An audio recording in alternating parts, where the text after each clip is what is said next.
رمضان المبارک کا مقدس مہینہ تطہیر اور تزکیے کا مہینہ ہے۔ اللہ تعالیٰ کی رحمتوں کو پا لینے کی ایک بڑی علامت یہ ہے کہ بندہ اس مہینے میں مکمل تگ و داو کر کے کوشش کر کے اللہ تعالیٰ کی بخشش کو پا لے اور اپنے گناہوں کی اللہ سے معافی تلافی کروا لے۔ یہ اہم ترین مقصد ہے۔ تزکیہ اور تطہیر یہ دونوں چیزیں حاصل ہوتی ہیں انسان کو بدنی عبادت سے بھی اور مالی عبادت سے بھی۔ تطہیر یہ ہے کہ میرے گناہ مٹ جائیں، اور تزکیہ یہ ہے کہ اللہ تعالیٰ مجھے ذات میں اور صحت میں، اعمال میں، میری روزی اور میری معیشت اور میرے رزق میں مجھے فراخیاں دے دے۔ فضل کا یہ معنی۔ تزکیہ کا معنی ہوتا ہے کچھ زیادہ چیزیں عطا ہو جائیں، صفائی ستھرائی کے ساتھ ساتھ فضیلتیں عطا ہو جائیں، تو گناہ بھی مٹنے چاہیے۔ ایسی کوشش ہم سب کی ہونی چاہیے، اور ساتھ ساتھ ہم اللہ تعالیٰ کے فضل کے بھی مستحق بن جائیں۔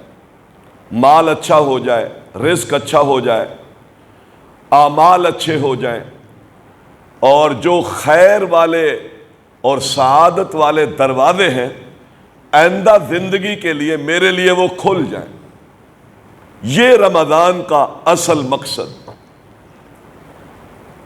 ان دونوں چیزوں کو حاصل کرنے کے لیے بدن کو لگانا، وقت کو لگانا، یہ بہت ضروری ہے۔ آخری عشرے میں نبی صلی اللہ علیہ وسلم کی حدیث بڑی مشہور ہے۔ آپ اپنے آپ کو وقف کر دیتے تھے، راتوں کو زندہ کرتے تھے اللہ تعالیٰ کی عبادت کے ساتھ۔ آپ نے اپنی زندگی میں اعتکاف نہیں چھوڑا، رمضان کے اندر اعتکاف ترک نہیں کیا، اور حرص اس قدر تھی کہ آپ کی جو ازواج مطہرات ہیں وہ بھی اس خیر کو پانے کے لیے مسجد میں خیمے لگاتی تھی۔ خواتین بھی جوک در جوک ان اعمال میں شامل ہوتی تھی، بچوں کو روزے رکھواتی تھی، چھوٹے چھوٹے معصوم بچوں کو اس حرارت اور گرمی کی حدت اور شدت میں وہ روزے رکھواتی تھی، پریکٹس کرواتی تھیں، تاکہ یہ بچے نیکی پر لگ جائیں، یہ بچے خیر پر لگ جائیں۔ پھر جب لمبے دن اور گرمی کی شدت کو جب بچے برداشت نہیں کر پاتے تھے تو روئی کی گڑیا بنا بنا کر ان بچوں کو دیتی تھیں، تاکہ ان بچوں کے دل بہل جائیں اور یہ روزہ پورا کر لیں۔ یہ رغبتیں تھیں۔ تو رمضان کی ان ساری سعادتوں کو پانے کے لیے لوگوں کے پاس مختلف انداز کی رغبتیں ہوتی ہیں، جن کا شریعت کے اندر اعتبار ہے۔ اس کی پوری کوشش ہمیں اس مختصر ایام کے اندر کرنے کی کوشش کرنی چاہیے۔ اپنے اپنے انداز ہیں ہر شخص کے۔ کسی کو فرضی نماز کی بہت زیادہ فکر ہوتی ہے، جماعت کی فکر ہوتی ہے۔ کچھ لوگ ہوتے ہیں جو رات کی تنہائیوں میں اٹھتے ہیں اور بہت کم سوتے ہیں، اللہ کی بارگاہ میں مصلوں پر کھڑے ہوتے ہیں، اور پھر وہ سحری کے وقت استغفار اور بخشش کا اہتمام کرتے ہیں، اللہ تعالیٰ سے توبہ اور استغفار کرتے ہیں، کچھ مال دیتے ہیں، کچھ اعتکاف کرتے ہیں۔ یہ ساری اپنی اپنی جگہ پر کوششیں، اور یہ ضروری ہے اس لیے کہ گناہ جھڑ جائیں، تطہیر ہو جائے، معافی ہو جائے، اور اللہ تعالیٰ کے فضل اور اللہ تعالیٰ کی طرف سے عنایتیں اور رحمتوں کے دروازے کھل جائیں۔ یہ ہم سب کی کوشش ہونی چاہیے۔ منافق کو جان بھی بڑی عزیز ہے، اور منافق کو مال بھی بڑا عزیز ہے۔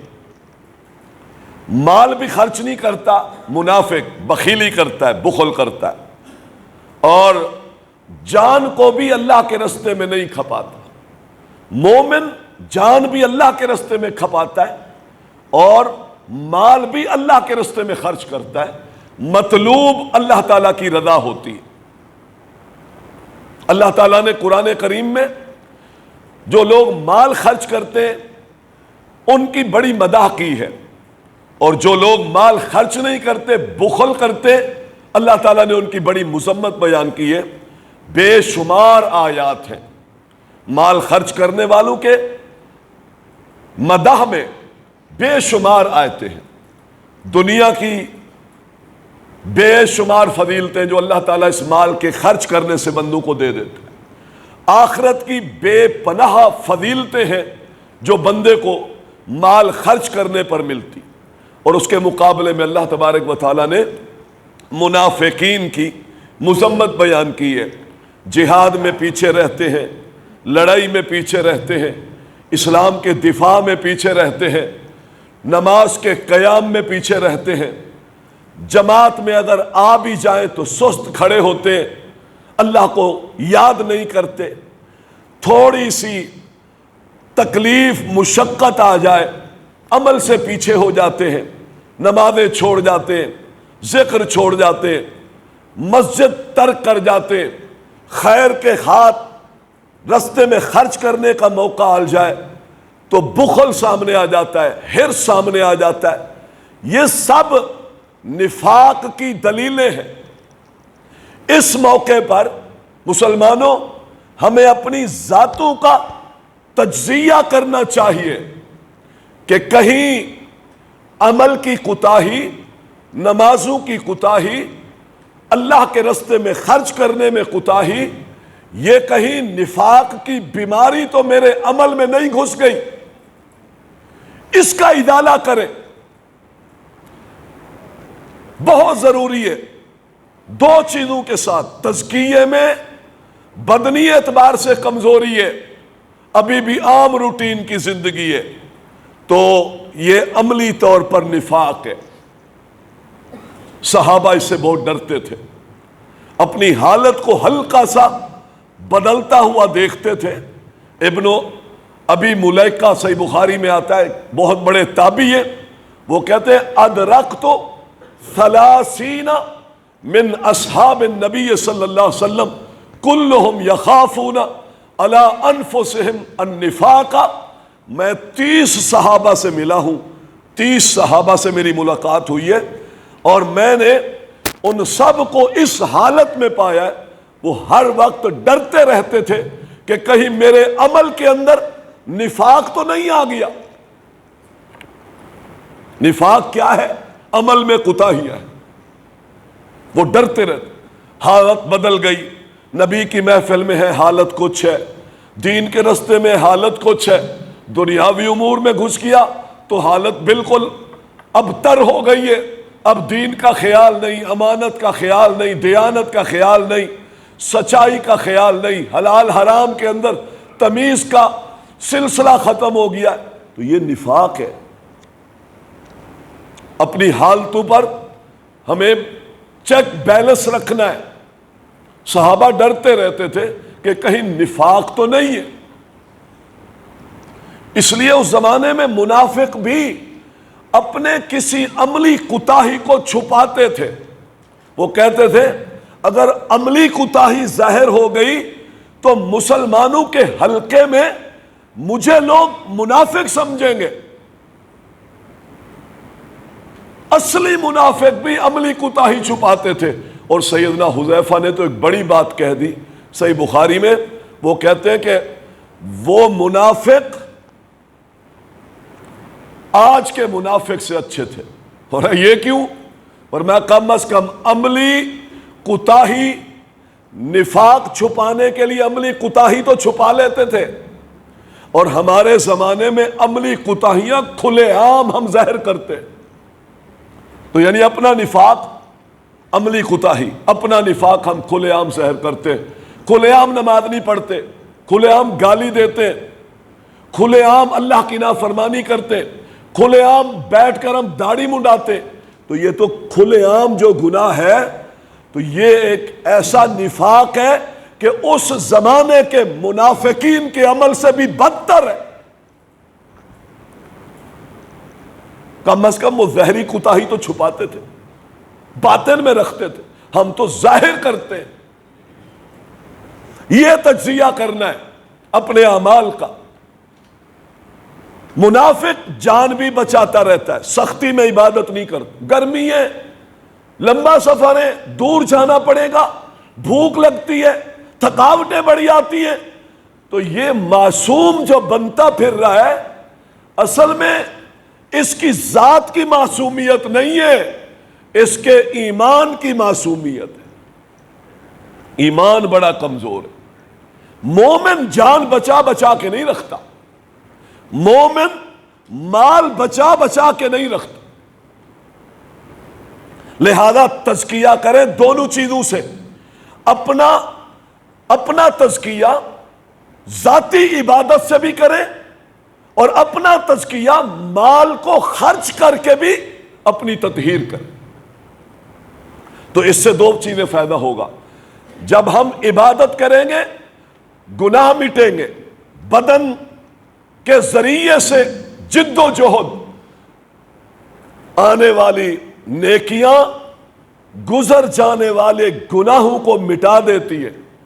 اللہ نے کہا ہے گناہ ہو گئے اس کے پیچھے نیکیاں لگا دو، ان الحسنات یذہبن السیئات، جو آگے گناہ ہو چکے ہیں فائل اس کی چلی گئی ہے، بہت لمبی لسٹیں ہیں، تو اس کے پیچھے اب نیکیوں کو لگا دو، تو اس نیکیوں کی قوت اس آگے والے گناہوں کو ختم کر کے رکھ دے گی۔ یہ اللہ تعالیٰ نے طریقہ بتایا۔ گناہ ہوئے ہیں مایوس نہ ہو، ان گناہوں کے سلسلوں میں جب میں لگا ہوا تھا، اب ان اوقات میں، اس صحت میں، اس عافیت میں، اس موقع کے مناسبت سے جہاں جس موقع پر گناہ ہوئے تھے، اب ان مناسبتوں سے میں اس کی جگہ پر نیکیوں کو فل کر دوں تو گناہ مٹ جائیں گے۔ اللہ تعالیٰ مٹا دیتا ہے، بڑا مہربان ہے۔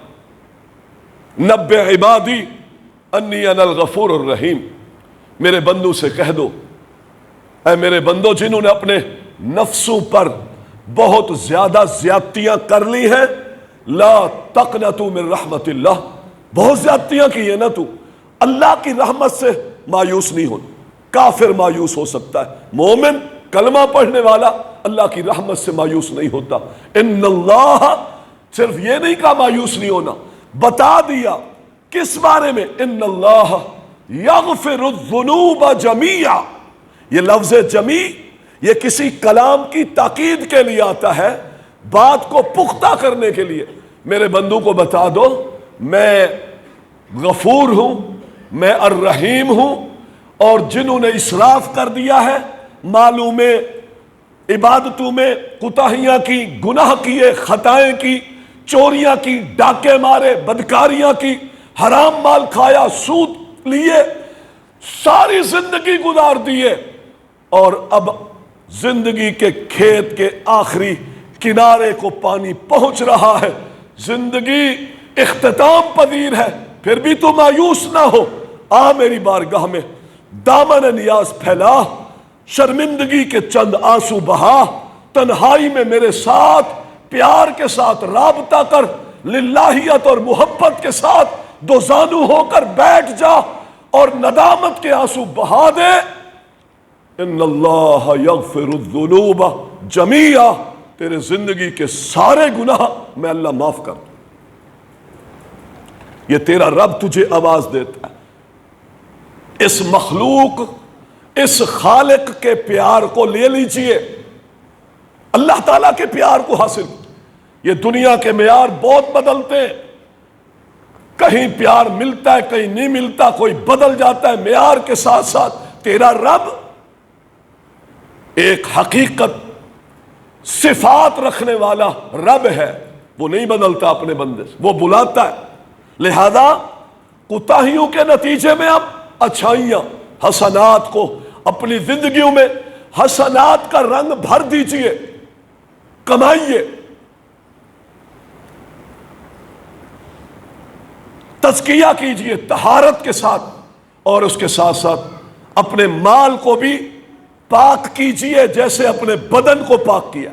مال پاک ہوتے ہیں تو مالوں میں بیماریاں نہیں آتی، مال پاک ہوتے ہیں تو جسموں میں بیماریاں نہیں آتی، مال پاک ہوتے ہیں تو اولادوں میں بیماریاں نہیں آتی، اور مال جب پاک ہوتے ہیں تو زبان سے نکلنے والے کلمات ابھی ہونٹوں کی جنبش سے خارج ہو رہے ہوتے ہیں، آسمان پر اللہ تعالیٰ ان دعاؤں کو قبول فرما لیتے۔ اس کے بھی اللہ نے طریقے بتائے۔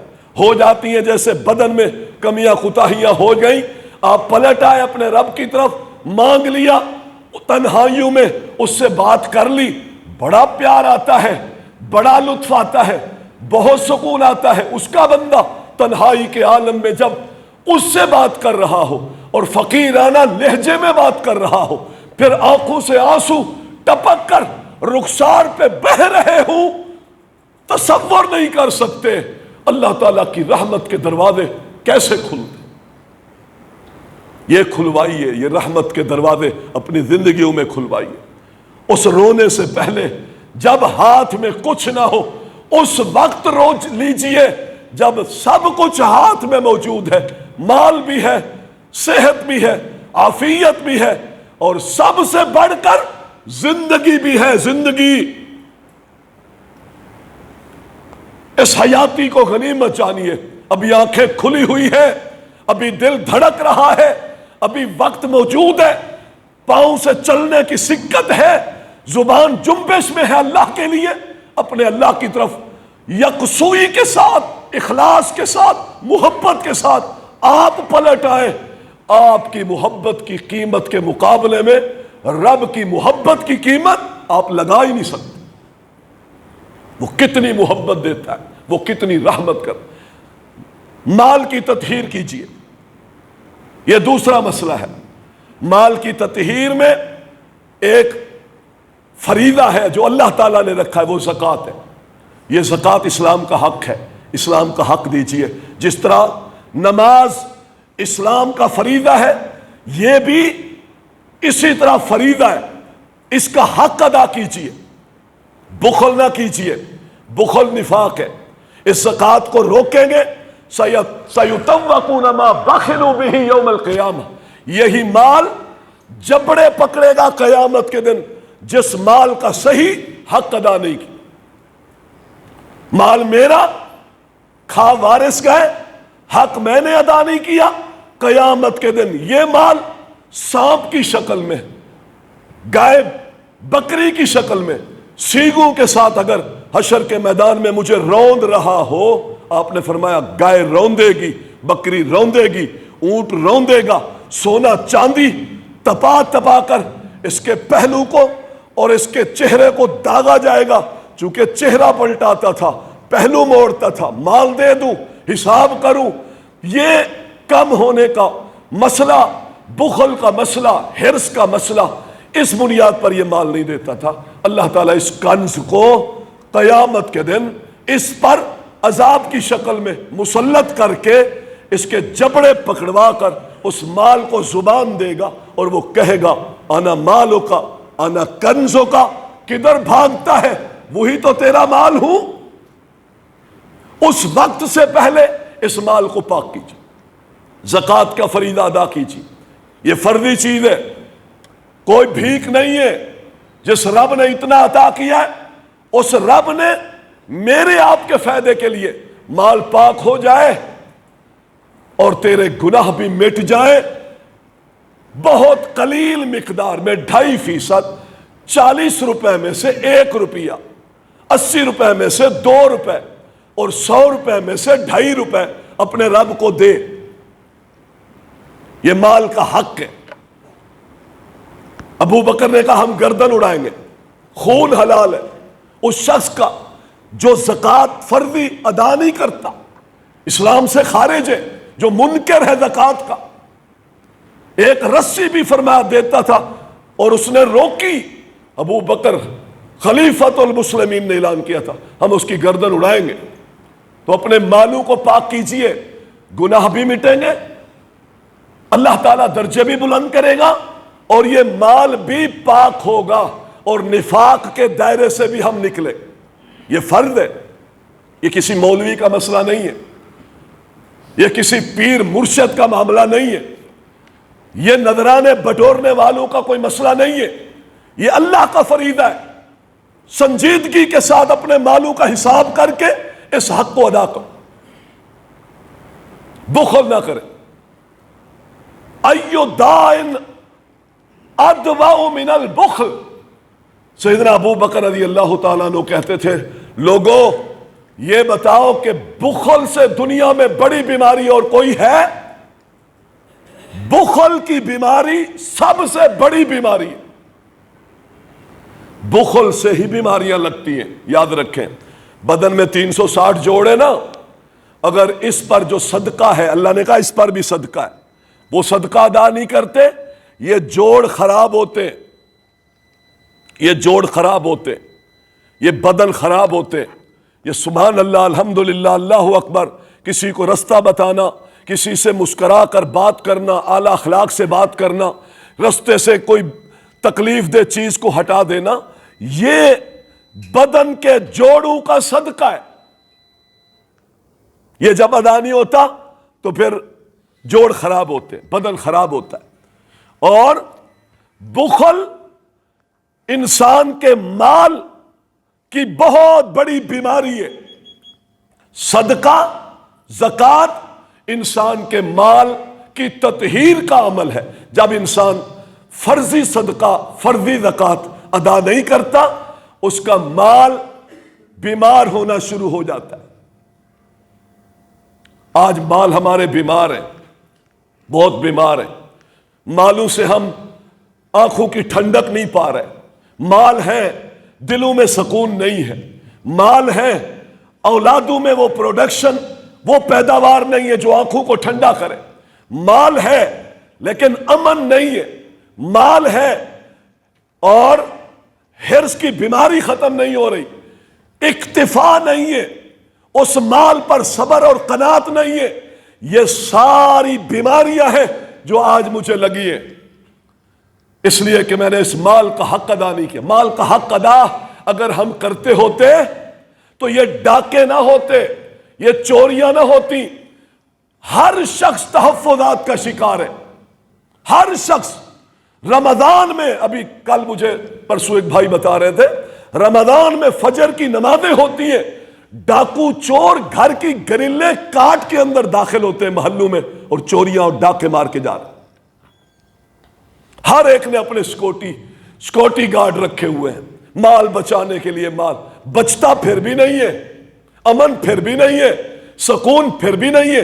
آپ اس رستے پر چلیں, رب کا حق ادا کریں, اس کو دیں, اس مال کو پاک کریں, اللہ تعالیٰ آپ کے لیے انشاءاللہ حفاظت کے بندوبست بھی کرے گا.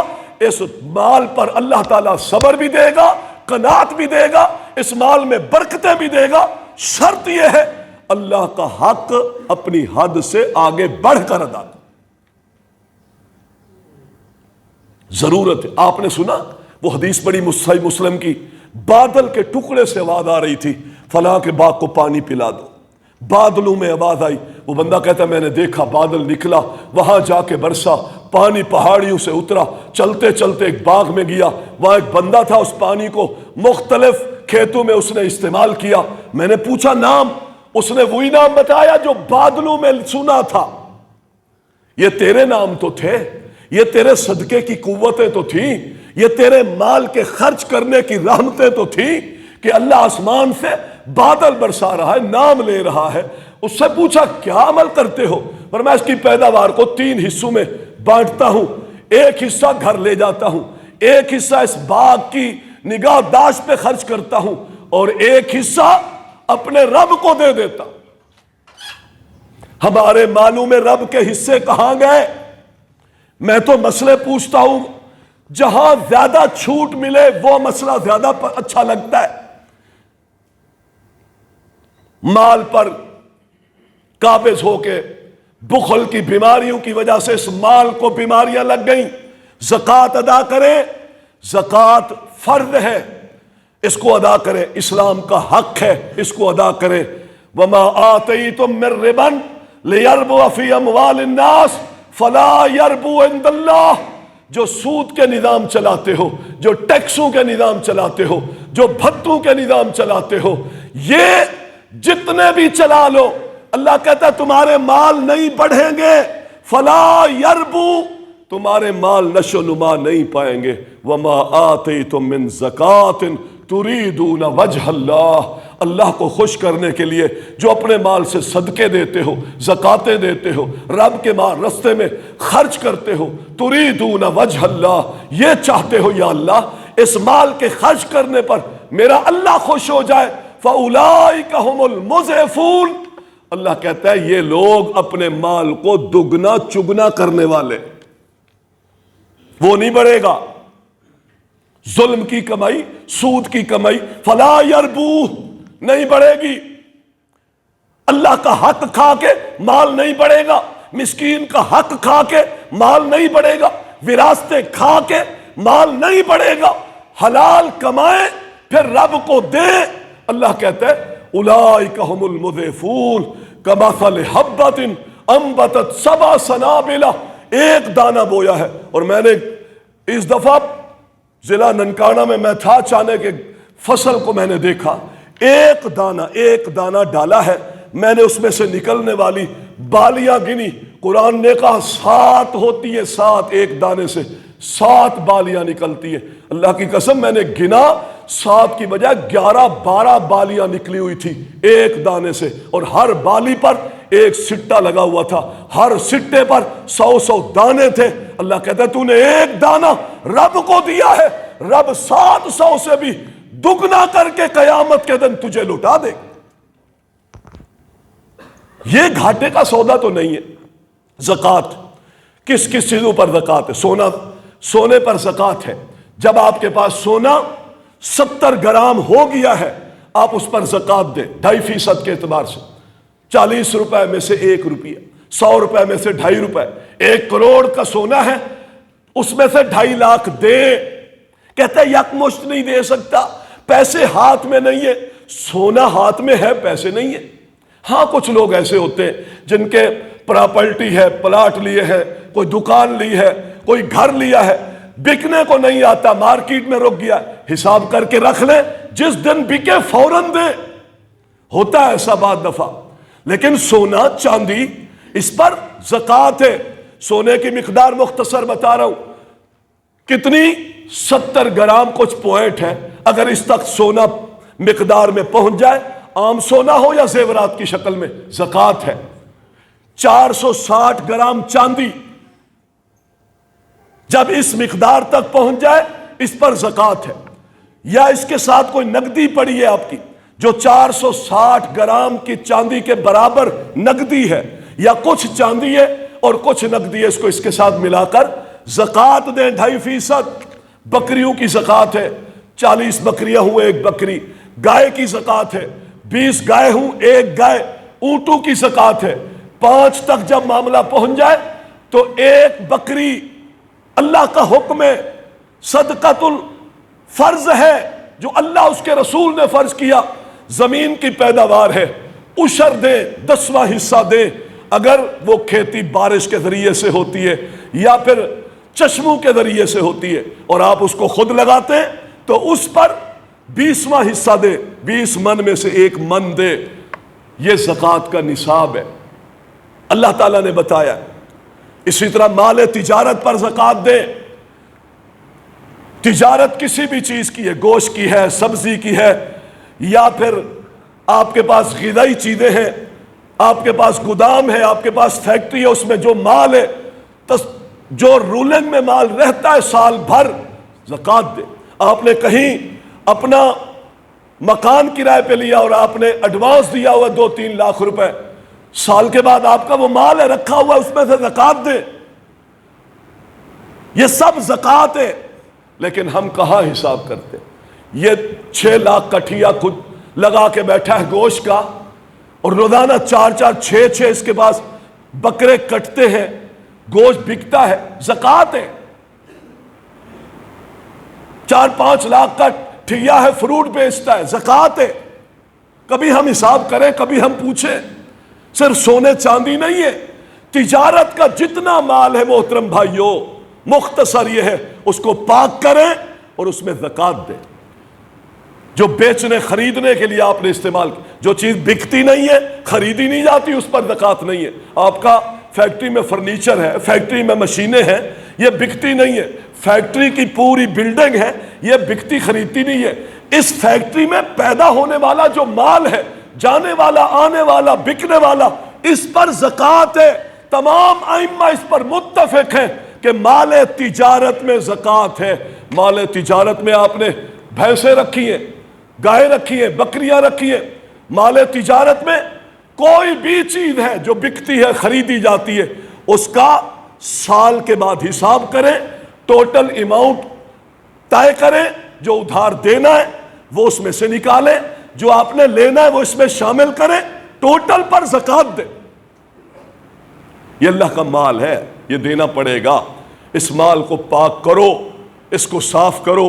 یہ صدقہ فرضی صدقہ ہے، نفلی صدقے کا معاملہ تو اس کے بعد ہے، اس کی بڑی فضیلت ہے۔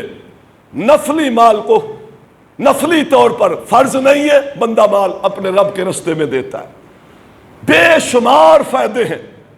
یہ زکوٰۃ کا مسئلہ نبی صلی اللہ علیہ وسلم نے ارشاد فرمایا کہ ان فی الجنت غرفہ، میں نے جنت میں دیکھا کچھ بالا خانے تھے، کچھ بنگلے تھے جو بنے ہوئے تھے، وَإِنَّهُ يُرَى بَاطِنُهَا مِنْ ظَاهِرِهَا وَظَاهِرُهَا مِنْ بَاطِنِهَا، اور میں نے دیکھا وہ بنگلے ایسے تھے کہ اگر ان کے باہر صحنوں میں کھڑے ہو کر بنگلوں کو دیکھیں تو اندر کی ساری چیزیں نظر آتی ہیں، اور اندر بیٹھ کر اگر باہر دیکھیں تو باہر ساری چیزیں نظر آتی ہیں۔ یہ بڑے حسین بنگلے تھے، اور آپ سمجھیں گے یہ تو سب کو نظر آتا ہے تو پھر پرائیویسی، وہ آپ کی جنت ہے، وہاں اور کوئی نہیں ہوگا، وہ آپ کی جنت ہے، وہ آپ کے بچوں کی جنت ہے، تو پھر وہ ایک حسن ہے، وہ ایک نظارہ ہے۔ اللہ تعالیٰ نے وہ گھر بنائے، صحابی بڑے شوق رکھتے تھے، پوچھ لیا من ہے یا رسول اللہ، اللہ کے رسول صلی اللہ علیہ وسلم یہ جنت کس کو ملے گی؟ آپ نے فرمایا جو 3 کام کرتا ہے یہ جنت اللہ اس کو دے گا۔ اللہ ہم سب کو کرنے کی توفیق دے۔ 3 کام کرتا ہے، اطاب الکلام، جو شخص اپنی زبان کو بہت سیدھا رکھتا ہے، زبان پر کنٹرول کرے، جھوٹ نہ بولے، غیبت نہ کرے، بہتان نہ باندھے، خوشامد نہ کرے، 2 چہرے نہ بنائے، الزام بازیاں نہ کرے، گالی گلوچ نہ دے، زبان کو اچھا رکھے، یہ اللہ اس کو جنت دے گا۔ زبان پر کنٹرول رکھتا ہے، بے جا نہیں چلاتا، جب بھی چلاتا ہے اچھے کام میں استعمال کرتا ہے، اچھی بات بولتا ہے۔ قل لعبادی الذی یقول التی ہی احسن، جب بھی زبان سے بولتا ہے اچھا بولتا ہے، یہ جنت اللہ اسے دے گا۔ اللہ روزے میں یہی تو سکھایا، بند رکھ بند رکھ، اس زبان کو صحیح استعمال کر، قول الزور نہ بول۔ شرک جتنا گناہ ہے ہلاکتوں میں ڈال دیتی ہے یہ زبان۔ نیکیاں میں کرتا ہوں، ڈالتا کسی اور کے گلے میں ہوں، اور کے کیبن میں کسی اور کے دفتر میں جمع کراتا ہوں۔ نیکی میری ہوتی ہے، لے کوئی اور رہا ہوتا ہے، میری بد زبانیوں کی وجہ سے۔ نیکیاں کریں، نیکیوں کو بچائیں اللہ کے لیے۔ ہم نیکیاں کرتے ہیں، بدکاری نہیں کرتے، شراب نہیں پیتے، چوریاں نہیں کرتے، ڈاکے نہیں مارتے، یہ سب کچھ نہیں کرتے، لیکن غیبت جیسی، جھوٹ جیسی، تہمت جیسی، بے جا کسی کی خوشامد جیسے جملے جب نکلتے ہیں تو اس نمازی، حاجی، زکاتی کی یہ ساری نیکیاں برباد ہو جاتی، یہ جنت سے محروم ہے، اس جنت سے محروم۔ زبان صحیح استعمال کر، تھوڑا بولے، 70,000 فائدے ہیں تھوڑے بولنے میں۔ اہل علم نے کہا 70,000 فائدے ہیں جو لوگ اپنی زبان کو صرف صحیح استعمال کریں۔ اللہ کے پیغمبر فرماتے ہیں یہ بالا خانے ان کو ملیں گے جو اطاب الکلام، جس کا کلام بڑا خوبصورت ہوتا ہے۔ نمبر 2، اطعم الطعام، جو لوگ اپنے مال کو خرچ کرتے ہیں، لوگوں کو، بھوکوں کو، پیاسوں کو، مسکینوں کی ضرورتوں کو پورا کرتے ہیں، کھانے کھلاتے ہیں۔ یہاں کھانا خود کھا کھا کھا کر اپنے آپ کو اتنا خود غرض بنایا کہ مسکینوں کا، بے کسوں کا پتہ نہیں ہے۔ اور مومن اپنی بھوک کو روک کر کسی اور کو کھلاتا ہے، یہ فضیلت اس کو ملے گی۔ نبی صلی اللہ علیہ وسلم نے ایک شخص کو دیکھا، آپ فرماتے میں خواب میں دیکھ رہا تھا، انی رأیت عظیم البطن، میں نے ایک بڑے شخص کو دیکھا جس کا پیٹ بہت بڑا ہوا تھا، فاشار باصبعہ، پیغمبر اسلام نے اس کے پیٹ کی طرف اشارہ کیا، لو کان غیر ذالک لکان خیر اللہ، جو مال اپنے پیٹ میں ڈال ڈال کے اتنا بڑا کر لیا ہے، یہ مال کہیں اور خرچ کر لیتا تو تیرے لیے دنیا اور آخرت میں خیر ہی خیر ہوتی۔ کیا مذمت کی؟ صرف اپنی ذات، اپنی ضرورتیں، اپنے مسائل، اپنی زندگی کے 4 دائرے میں جینا، اپنے لیے جینا، اپنے لیے مرنا، کسی کا خیال، کسی کا سہارا، کسی بے بس کی بسی کو دور کرنے کے لیے کوئی تگو داؤ۔ محترم بھائیوں، یہ زکوٰۃ کا پہلا مصرف ہے۔ کھلاؤ لوگوں کو کھانے، پلاؤ بھوکوں کو، ان کی ضرورتوں کو پورا کرو، ان کے بدن پر لباس ڈالو، ان کی مسکنتیں دور کرو، چٹیوں میں پڑے ہوئے لوگوں کو زکاتیں دو، قرضوں کے بوجھ تلے دبے ہوئے لوگوں کو زکاتیں دو۔ کہاں خرچ ہو رہی ہیں؟ ہسپتال پہ خرچ، بلڈنگ پہ خرچ، کوئی زکات نہیں لگتی۔ یہ دھندے ہیں سب۔ اس شخص کو زکات دے جو خالصتاً زکات آپ کی کسی بھی سلسلے میں مسکینوں، فقیروں، بے کسوں پر خرچ کرتے۔ امیر کا علاج ہو رہا ہے، غریب کا بھی ہو رہا ہے، تو یہ امیر بھی زکات سے علاج کروا رہا ہے۔ اور پہلے بھوکوں کو کھانا کھلا دو، ضرورت مندوں کی ضرورتیں پوری کرو۔ میں نہیں کہہ رہا، قرآن ہے، آپ سورۃ توبہ کے اندر مصارف زکات کو آپ پڑھ لیں، بڑی بڑی بلڈنگیں لے کر بیٹھے ہوئے، زکات کے بورڈ لگے ہوئے، اور وہاں ہر جائز ناجائز، ہر مستحق غیر مستحق وہاں سے فائدے اٹھا رہا ہے۔ اور جتنا غریبوں کو فائدہ نہیں ہو رہا، جتنا وہ بلڈنگیں پرتعیش بنی ہوئی زکات کے پیسے، مسکین اسی طرح مر رہا ہے، بے کس اسی طرح مر رہا ہے۔ سفید پوش غریب کو ڈھونڈو، وہاں تک پہنچنے کے لیے کچھ ذمہ داروں کو ڈھونڈو جو ان سفید پوش لوگوں کے پردے رکھ کے ان کے گھر کے سلسلے چلاتے ہیں، ان کو تلاش کرو۔ ماسیہ زکات لے جاتے، عجیب، ملازم کو زکات دے رہا ہے، ڈبل کام لے لوں گا، ماسی کو زکات دے کے ڈبل کام لے رہا ہے، ماسی پر زکات، عورت پر زکات، اس کا شوہر ہے، اس کا بیٹا ہے، اس کو زکات نہیں لگتی۔ جس کا کفیل کمانے والا ہوتا ہے اس پر زکات نہیں ہے، بیوہ ہے آپ دے، بے کس ہے دے، کوئی کمانے والا نہیں آپ دے۔ لیکن یہ سب چیزیں تحقیق طلب ہے۔ ایک نماز پڑھتے کتنی تحقیقیں کرتے، اور زکات ماسی لے گئی، زکات فیکٹری کا مالک ہے اپنے مزدوروں کو دے دی۔ کیوں؟ اس لیے کہ ان پر پھر آرڈر چلاؤں گا۔ زکات دے کر نفع حاصل کرنا، زکات دے کر اپنے وجود کو نفع دینا، اپنے مال کو نفع دینا، گھر کے کام کاج میں کوئی منفعت حاصل کرنا، زکات کو برباد کر دیتا ہے۔ زکات دینے کے بعد تو اسلام کہتا ہے اس کو تکلیف والی بات بھی نہیں کرنا، ورنہ تیرا صدقہ ہم باطل قرار دے دیں گے۔ یہاں جتنا بڑا زکات دینے والا کسی ادارے کو ہوتا ہے، اللہ کی قسم اتنا ہی آ کے بڑا آرڈر چلاتا ہے، اور اس کا ایک دن نہ مانو، پھر دیکھو اگلے دن جیب کو اس نے تالا لگا رکھا ہوگا، تانے دے گا۔ یہ زکوٰۃ سے اتنے چھوٹے چھوٹے منفع حاصل کر رہے ہیں، اللہ کے لیے اپنی زکوٰتوں کو بچاؤ، صحیح مصرف استعمال کرو۔ ایسے لوگ اللہ کے فضل سے اب بھی موجود، آپ دیکھ رہے ہیں پوری کراچی میں لوگوں کے گھروں میں جا جا کر ان کی ضرورتوں کو سحریوں کے وقت پورا کرنے والے لوگ کتنے سفید پوش ہیں۔